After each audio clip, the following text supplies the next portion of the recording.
struggle with a drinking addiction and drug abuse and stuff like that.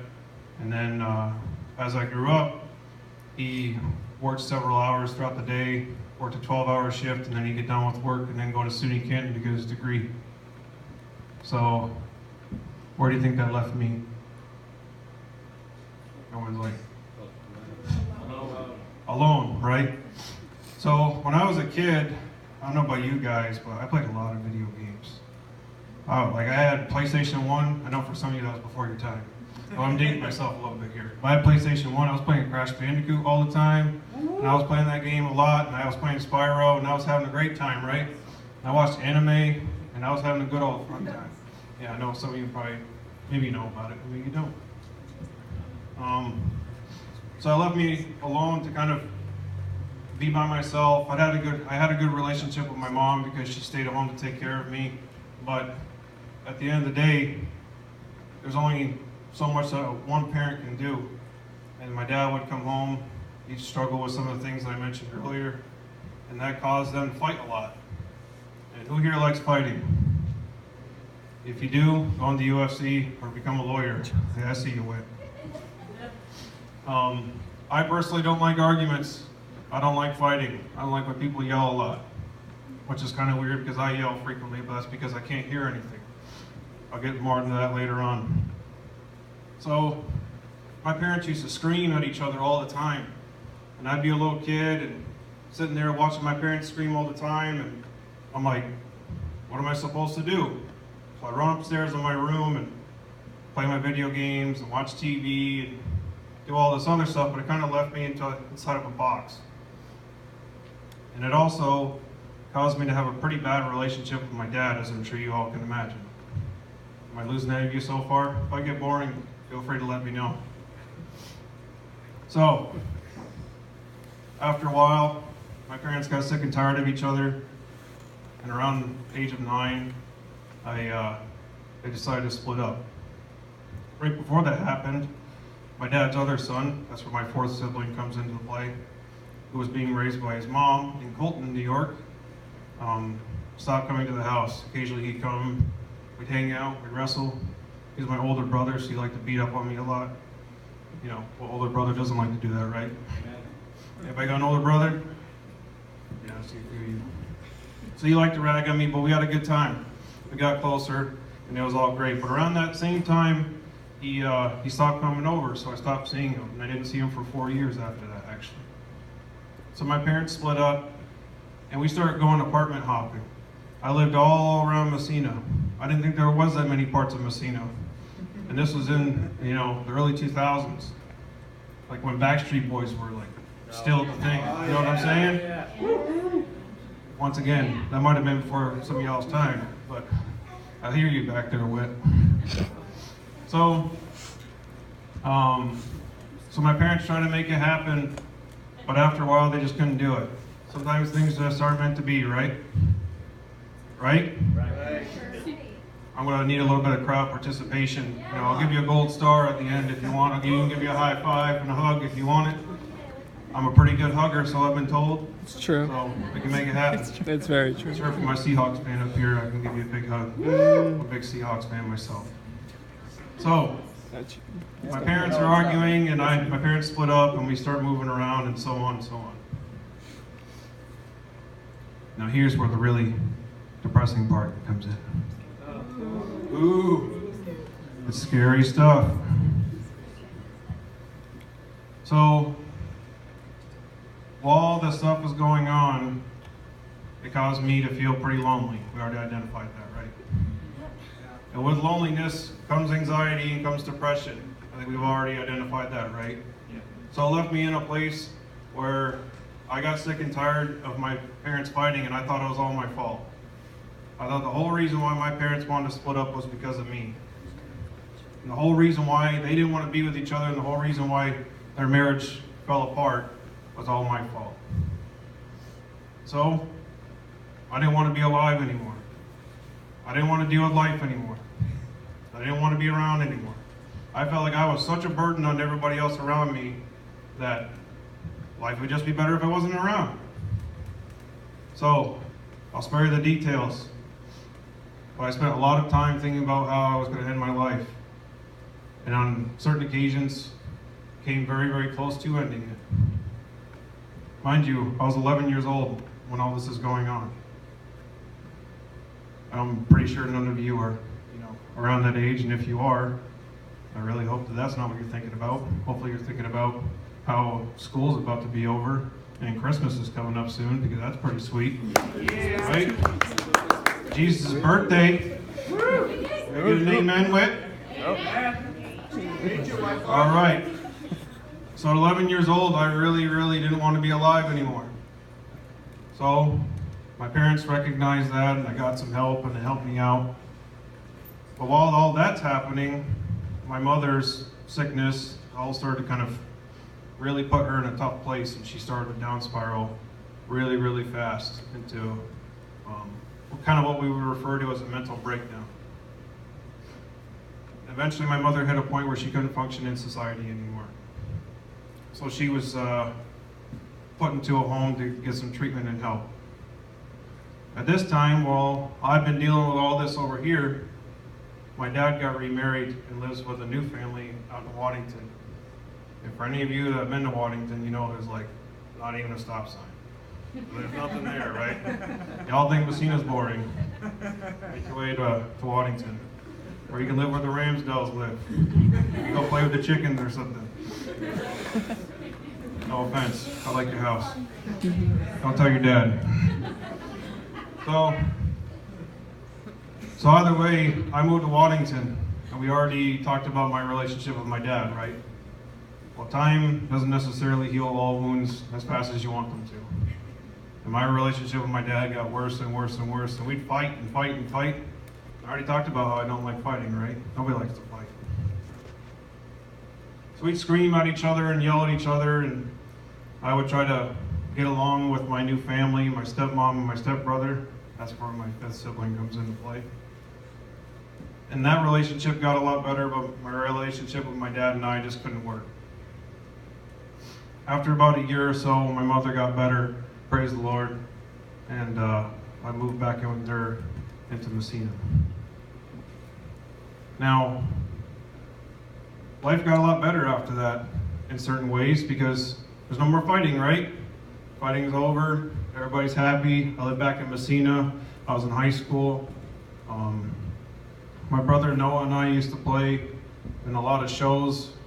We used to play in bands together. We'd play in Norwood at least once a month. At one point, I played here in Cross Current in 2009, and we were probably the only band to use curse words that ever played this building. So, yeah, that's what we're known for. We're the crazy people. I played all that crazy screaming music back then, long before I play worship music now. So life seemed to get a lot better because people were happy. My mother was feeling a lot better and things were great. Well, I guess it can't always last forever. Around that time, my grandfather was really, really sick with cancer. And I know for me and other people in my family, this is a rough topic to talk about. It's a rough time of our family. And unfortunately, I didn't get to know my grandfather well enough before he passed away. But his passing kind of, I don't know, it put the family in a really weird place. And for any of you that have ever experienced loss, you know that there's a big grieving period afterward, right? And depending on how close you were to that person, that grieving might take months and months and months and years, right?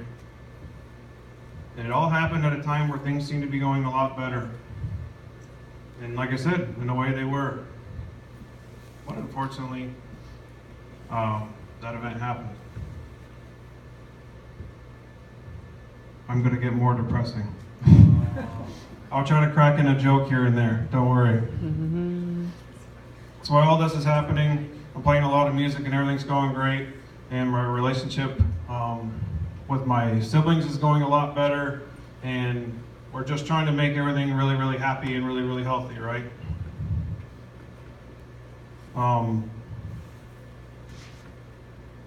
Who here's a junior in high school? Any juniors? Got one? Holding it down for the rest of the crew, that's right. Well, seniors.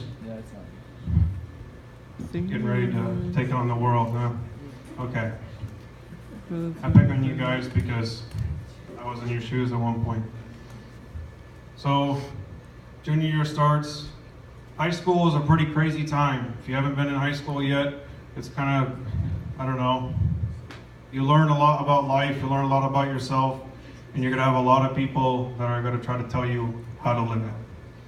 And you kind of come leaps and bounds between freshman year and senior year. Well, high school was pretty cool for me. I had a girlfriend. I was really happy. I played in the band. Don't worry, my wife knows about it. And I don't keep secrets.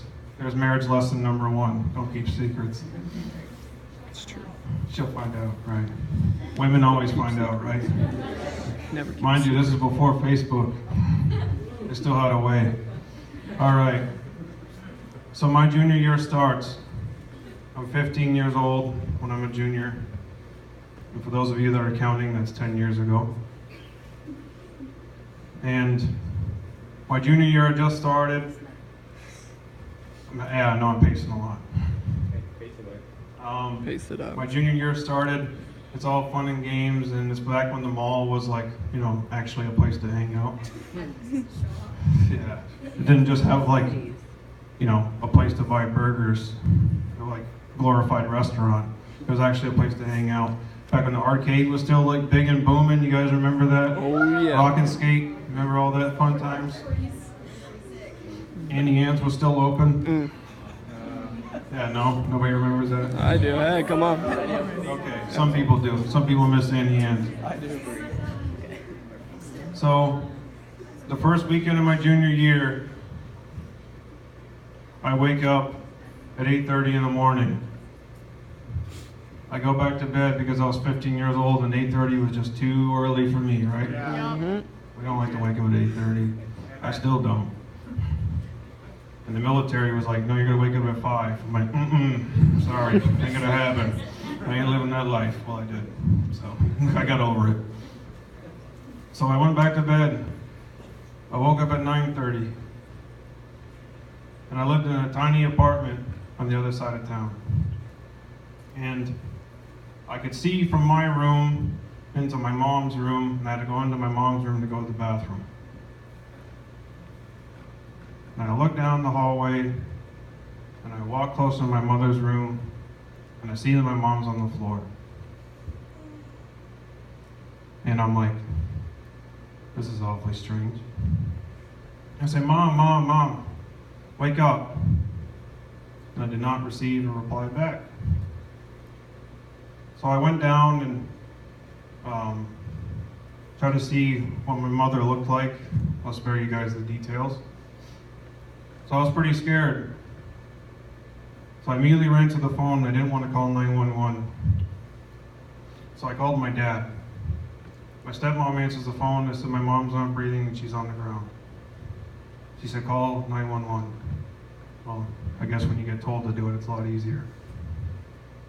So 15-year-old me calls 911, and I talk to the paramedics, and I talk to people on the line. They send paramedics to my location, and my stepmom shows up. I put on some clothes. I go downstairs, the paramedics show up, and about 2 minutes later, the paramedics told me my mother had died. Which to this day, we still don't have, I guess, as much concrete evidence as I wish that we did in regards to her death. So we'd already, a year and a half before that, lost my grandpa. And now I wake up one morning to find my mother in that situation.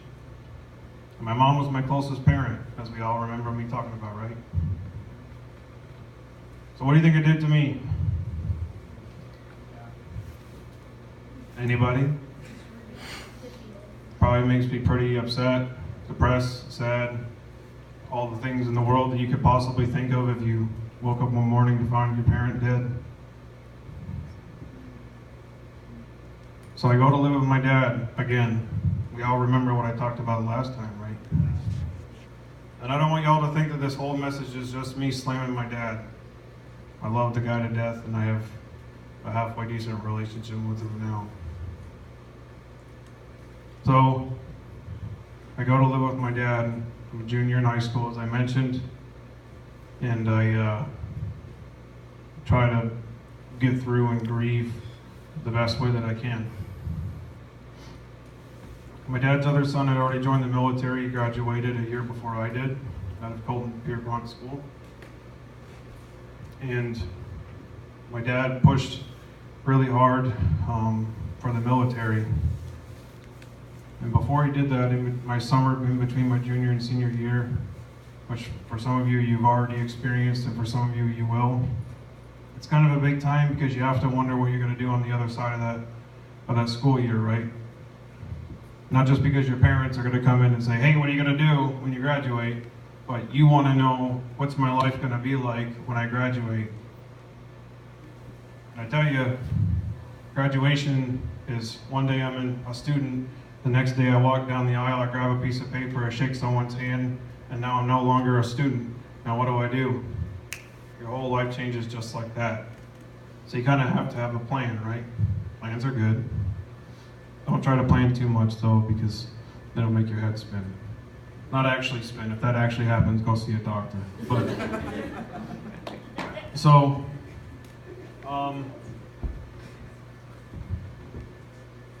my dad comes into my room in between my junior and senior year. I was probably playing World of Warcraft. I played that a lot too. I still play it to this day. Don't judge me. The Bible says don't judge. So my dad comes in and says, hey, what are you going to do when you graduate high school? I don't know, Dad. I got this video game thing I'm trying to do. I'm a little busy at the moment. If you could, schedule a time with me, I could pencil you in. It'd be really great. And he's like, not so fast, buddy. He's like, well, I'm going to give you 3 options. You go into the military, you go to school, which I don't know how you're going to pay for it, or I kick you out. Kind of boils down my options a little bit, doesn't it? And I don't oppose to anyone that graduates high school and goes off to work and does their own thing and tries to manage in this grueling economy that we have. I support you 100%. But I knew that I needed to get away from Massena. I knew that I needed to get away from all this stuff that you and I, or you've had to hear me talk about. You guys, I guess we're not really talking. You just, boringly listen to me speak. So I'm like, okay, I gotta leave. So I go to the Air Force recruiter, and I'm like, hey, guy, I want to join the Air Force. He's like, okay, you take this test called the ASVAB. Anyone ever heard of it? Mm-hmm. Have you guys ever taken it? Where's Jake? I'll find him around here somewhere.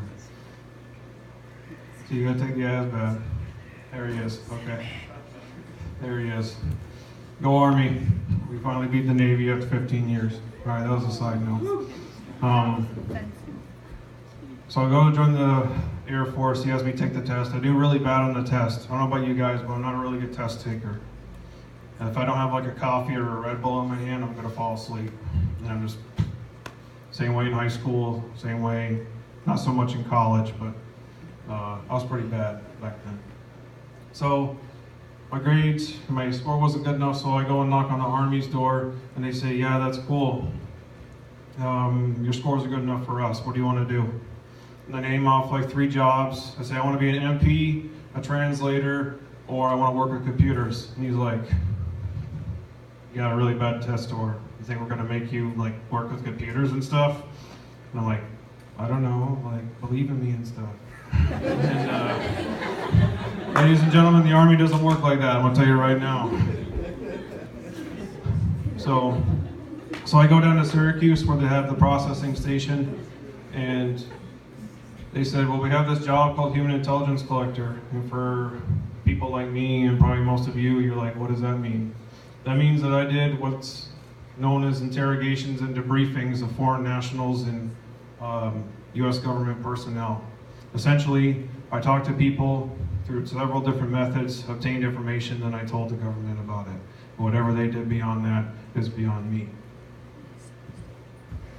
If I just confused you just now, talk to me afterwards and I'd love to explain. I promise you it's not that important. So I was like, yeah, that sounds like a cool job, I'll take that. He's like, all right, sign here, raise your right hand, swear the first oath, rock and roll. Help with my buddy over here, Mike, he knows all about that life. So I go and graduate high school, and then I finally go to basic training. I'm not about to go into a war story. If you want to know more about it later on, just ask me. So I go through basic training. Mind you, I was 220 pounds when I walked into Fort Leonard Wood, Missouri, and I was 180 pounds when I walked out. For those of you that are counting, that's 40 pounds difference. And it rains a lot in Missouri. Mm-hmm. Then I went down to Arizona. I did a whole bunch of cool guy training down there for intelligence work, which is surprisingly 15 minutes away from the Mexican border. I'm sure Trump loves that. And no offense, Bella. Oh. I know her family really well. You can tell your parents about that one. I'll take the beating. Come on. You just got So, slayed. moving forward, I'll fight anyone who tries to take you down. See that look? All right. He will. Then I went up to Washington State. I spent a few years in Washington State. I went to Afghanistan once, did a 9-month tour over there. It was lots of fun. I got all my toes and all my fingers and all my limbs. Surprisingly, I made it out just okay. But while I was there, I still carried all the stuff from my past. So I took it out in ways that were kind of destructive, as I'm sure a lot of you can imagine. I did a lot of partying. I did all the stuff that people on the outside world tell you is going to be fun. And you might think I'm just another guy that's trying to sit up here and tell you not to drink or smoke or do anything like that. But I was in your shoes and had someone tell me, hey, don't drink and don't smoke and don't do anything like that. And I'm like, yeah, whatever, buddy, okay. And then I did it. And then I regretted doing it. So, I'll save you a lot of, horror stories in regards to that. Either way, I found different methods to try to help me out. I searched for ways to try to heal a lot of the brokenness that I had inside, a lot of the anger that I had towards my parents. I tried other religions out. I tried other faiths and spiritualities. I obviously, went to a bunch of different methods, and none of it worked. And by the time that I returned back from Afghanistan, I was pretty much a train wreck. I'd go to work, I'd come home, I'd drink a 6-pack of beer, watch The Walking Dead, and fall asleep. Which for some of you may not seem like a bad way of living. But you gain a lot of weight that way. In which I did. So then, in 2013, I got orders to Germany. Which, Spencer, I'm not from there. I don't think he's still here. So, I decided to come home for a month for Christmas in between my leave of Washington and Germany. In between that time, I had a great time with my family, and I met the most amazing woman in the world named Megan Curry. They fell in love. And I'm like, hey, you seem pretty cool. And she's like, yeah, you seem pretty cool. Yeah, I'm telling you, this is how our conversations went. I was like, well, here's the deal, though. I'm going to Germany. So you're not going to see me very much, which might be a blessing for you. So I really want to make this thing work. She's like, okay, yeah, that sounds cool. I want to make it work too. We went 2.5 years of dealing with a long distance relationship, which for any of you that were curious, that's really hard. And you're going to have a lot of really, really hard times. But I support you if any of you choose to do it. So I'm still, battling with a lot of stuff. I'm still trying to figure out what's the best way that I could try to fix all this brokenness that's in my spirit, and what's the best way to handle all my problems. You guys probably all know what the answer is, right? At least a lot of you do. Somebody said it. Is that Reverend White that said it? Well, Brother White is right. I see you, Bella. I every now and again. I love her family to death. They've been a lot for me. So, in June of 2014, I got saved. Woo! Can I get an amen or something, dude? That's what I'm talking about. So I was still far away. After I got saved, I didn't have a church. Not just because I was living in Germany, which, they do speak another language. But there are English-speaking churches there. I didn't have a church because I was out doing training and stuff like that. So I didn't have the ability to go to church. So I went to the store and I bought one of these things, which some of you know is called the Bible. I didn't know how to read it. I didn't know what to read. I was like, why do people care more about Jesus? Isn't God the one that created everything? Yeah, I was pretty low in the totem pole. So I was like, I don't know how to read it. So I went to page 1, Genesis 1. Who here's tried to read Genesis before? Especially when you're tired. That's a heavy read. Nobody told me, hey, go to John, go read the gospel a little bit, then go to 1st and 2nd, and nobody told me any of that. It was like page 1. Boom. I was like, this is way above my pay grade. I do not know what's going on right now. But eventually I figured it out, and I got involved with a pretty good church, and eventually got baptized, and I've really, really come leaps and bounds. So I did 7 years in the Army, as I told you before, and it was a great time, but I decided I needed to go get my education. So that's why I'm now a sophomore at Clarkson. And first semester is finally over. Yes. Can I get an amen on that? Amen. Because that's a beautiful experience. So, I promise I'm going to wrap up here in a few minutes. I just have a few points. But either way, my life has come a long way. And God has really helped heal a lot of that brokenness that was inside of me. I did RTF. Anyone here done RTF or heard of RTF? If you don't know about it, ask someone that does. By the way, it was a beautiful and wonderful experience that helped me really kind of overcome a lot of the hurt and pain that I was going through in my life. Thanks to Rod Douglas and Don Curry. I can't thank them enough for what they did to help me. And just being around you guys. The church I went to in Germany maybe had 20 people show up on a Sunday. And there wasn't cross current, and there wasn't an additional service. There wasn't any of this stuff. It was you came one time, maybe 2 times, and there was going to be 20 people, and then the service in the evening would maybe have 10. So there wasn't a whole lot of people to connect with. Who was here at NTC Massena this morning? We talked about life-on-life discipleship, right? A lot of that stuff didn't happen over there. And that's not to, smash on their church. I mean, they're doing great stuff over there. But it's nice to come home and be able to connect with all of you and really get to share kind of what we're going through and really grow in Christ together. You know what I'm saying? All right, I'm going to leave you with 3 points because Baptists say you need to have 3 points when you finish up. And I went to a Baptist church, so that's what I'm going to do. And then you guys can, not have to hear me talk anymore. Before I get to that, I want to thank you all again for allowing me to speak, because this has been pretty awesome.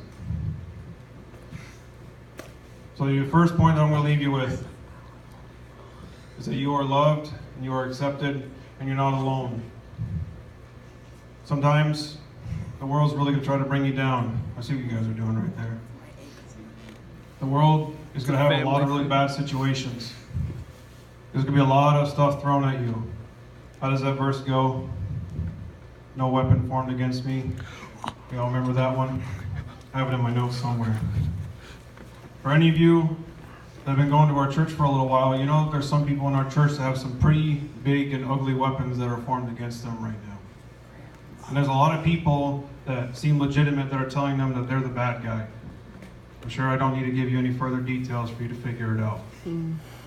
Sometimes people are going to personally attack you, and they're going to make you feel belittled, and they're going to make you feel wrong. I'm not saying everyone in the world, but that stuff kind of happens. But understand that no matter what people try to tell you who you are, no matter how belittled, how much they try to bring you down, you're loved. You're cared about. There's somebody or something that sent his only begotten Son to come down and actually die for you. And I know that you hear that every Sunday and you're like, yeah, I get it. But when you're in a place where you truly feel like the only thing you want to do is go away and be gone from the earth, it's nice to know that somebody cares about you, right? Mm-hmm. It's nice to know that somebody loves you. And not just loves you a little bit, not just loves you enough to take you out for coffee or to maybe hang out with you a couple times, but someone that loves you enough to be with you in every single situation that you're going through, whether or not it's good or bad. Y'all with me?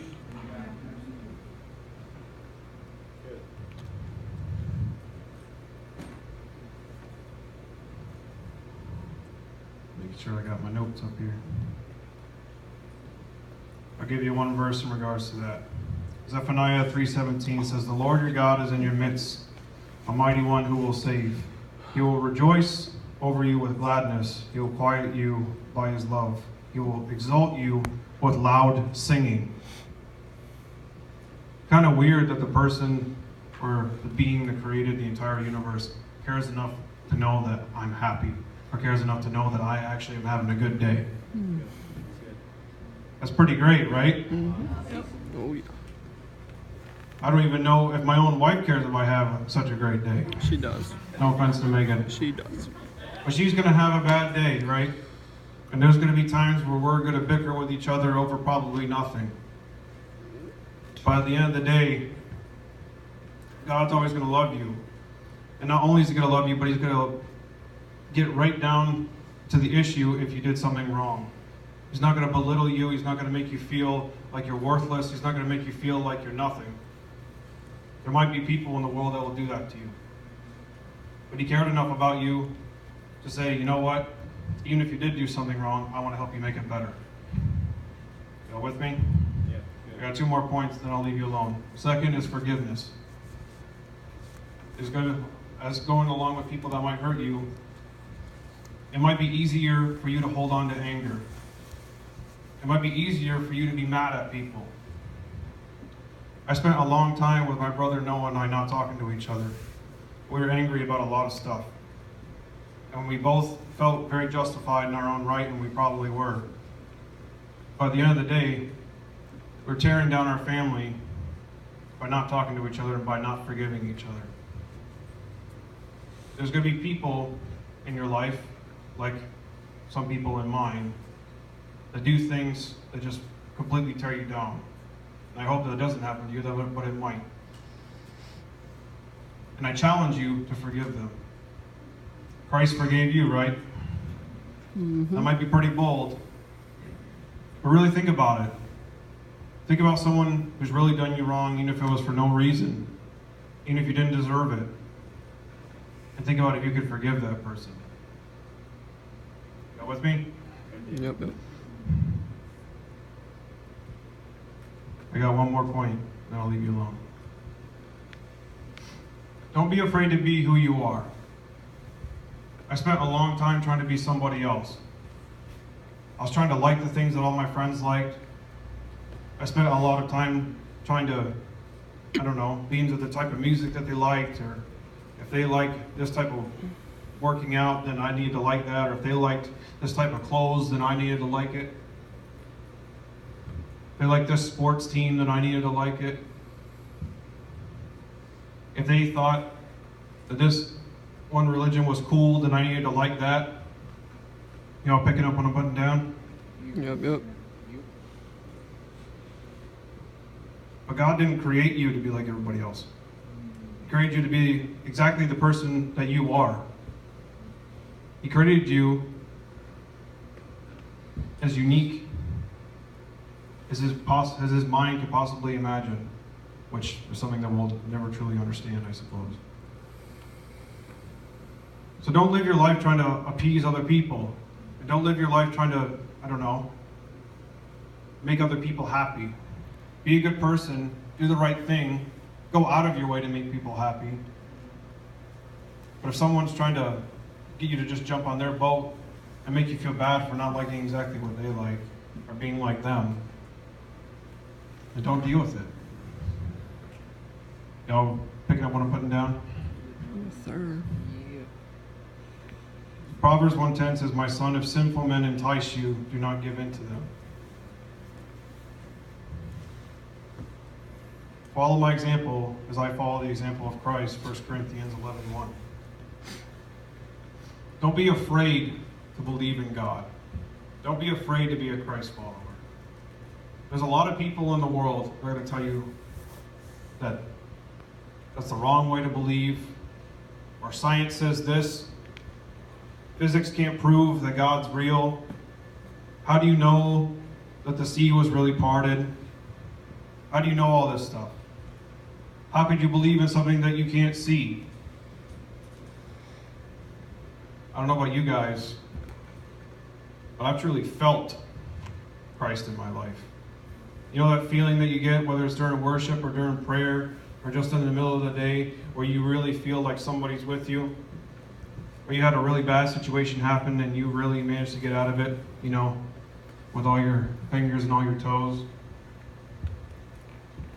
I can't prove that God is real on a piece of paper. And I wasn't right there when Christ was martyred. But I can tell you that I have felt His love in my life. And I know that He has made me a better person. And He's transformed my life into a way that I couldn't have done myself, my wife couldn't have done for me, and none of my family could have done combined. So I challenge you to increase your faith if you have it. And to not be afraid of what people are going to tell you or what people might accuse you of. Just do what's right, get into the Word, and love each other. Thank you all very much.